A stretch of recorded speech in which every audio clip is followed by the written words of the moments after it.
అందరికీ నమస్కారం. Welcome to SR media. ప్రభుత్వం నుంచి వచ్చే అప్డేట్స్ అన్నీ కూడా మన ఛానల్ ద్వారా మీకైతే తెలియచేయడం జరుగుతుంది. ఛానల్ సబ్స్క్రైబ్ చేసుకొని ఫాలో అవుతుండండి. సభలో కొట్టుకున్న మంత్రులు, తీవ్ర ఆగ్రహంలో సీఎం. వివరాలు చూసుకున్నట్లయితే గాంధీ భవన్లో రసాభాస, ఆగ్రహంతో మధ్యలో వెళ్లిపోయిన మంత్రి పొన్నం. వివరాలు చూసినట్టయితే తెలంగాణ కాంగ్రెస్లో మరోసారి వర్గ విభేదాలు బయటపడ్డాయి. అసెంబ్లీ ఎన్నికలకు ముందు ఎవరి తీరు వారే అన్న చందంగా ప్రవర్తించిన నేతలు ఎన్నికల సమయంలో మాత్రం సమిష్టిగా పనిచేసి అధికారంలోకి తీసుకొచ్చారు.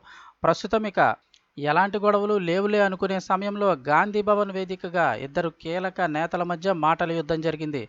వివరాల్లోకి వెళితే పార్లమెంట్ ఎన్నికల వేళ హైదరాబాద్ ఇన్ఛార్జ్ మంత్రి పొన్నం ప్రభాకర్ గాంధీ భవన్లో కీలక సమావేశం అయితే నిర్వహించారు. ఈ సందర్భంగా మంత్రి పొన్నం అలాగే కాంగ్రెస్ పార్టీ నేత అజారుద్దీన్ మధ్య మాటల యుద్ధం జరిగినట్లు సమాచారం.